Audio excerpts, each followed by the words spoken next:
Hey VIPers, I want to welcome you to my very first VIP vlog. Now here you're going to get some behind the scenes action of my new album coming out later this year. I am very excited about it. One of the questions I get a lot from people, especially if they're not in music, is how do you write a song? How do you produce a song? So I'm actually going to take you through the process.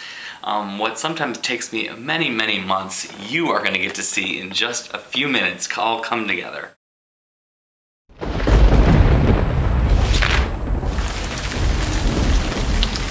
One rainy summer night in 2009, it was raining, it was lightning, and I was sitting in my room and I was feeling a little melancholy, to be honest. I was just reflecting on when I first came to New York and I was 18. How I wanted to be a music producer and a recording artist, and also how I wanted to be really in love.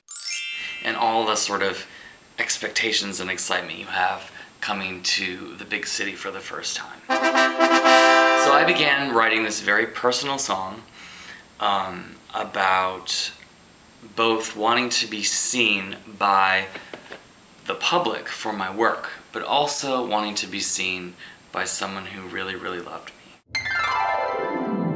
So when you first start writing a song, there are a number of ways you can go about it. One of the ways might be to have a chord progression on the piano or the guitar, or another way is if you develop a melody in your head. With this particular song, I started with the lyrics first.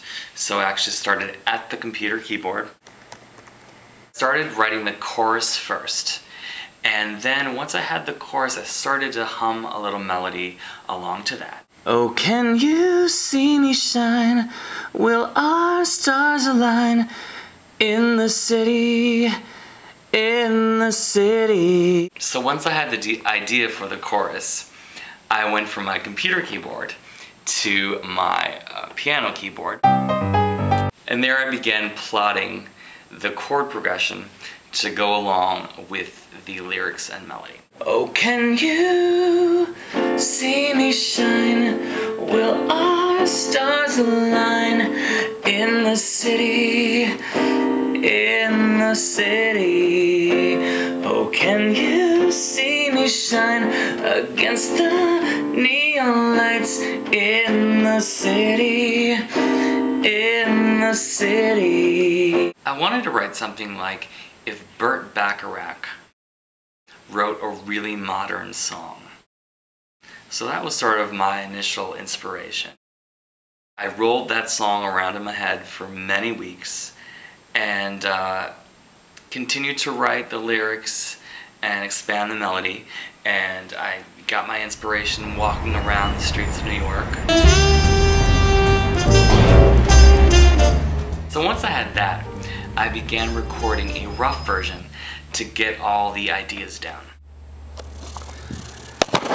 And then I flew to Los Angeles. So once there, I presented my song to my co-producer, Ellis Mia. We worked on it for several days in his LA studio. Ellis inspired me to think much bigger, and especially in the choruses to make it feel like it took place in the city.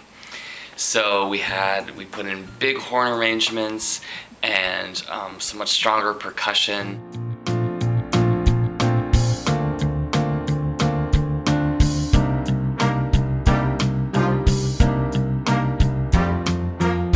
And I was very pleased with the results.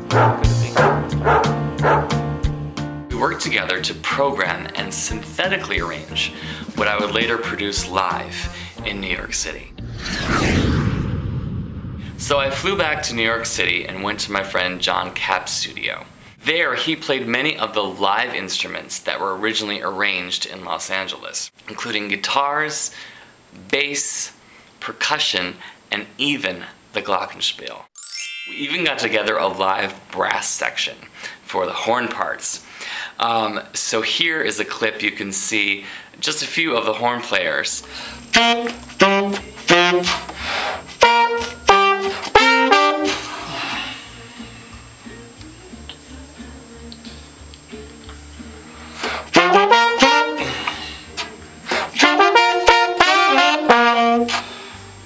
Then I had to get a quick voice lesson from my vocal instructor, Stephanie Samaras.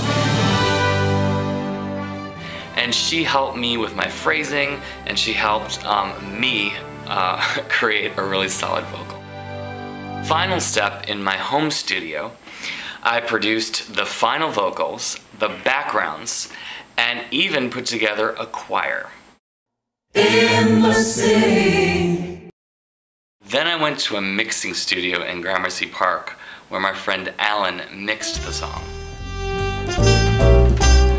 So mixing is basically where you take all the different layers of sound and finesse them and make each layer sound really, really good and make them all work together. And we did add a few extra things, including a tambourine. Just feel it, man. Here you go.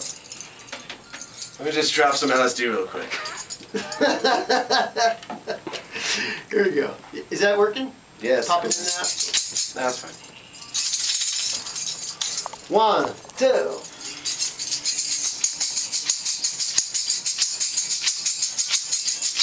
But finally, things were coming together. In the city, oh, can you see the shine against the neon lights?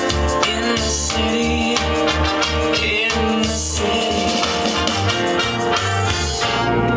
Bass is awesome. Yes. So that's the writing and producing of my song, In the City. See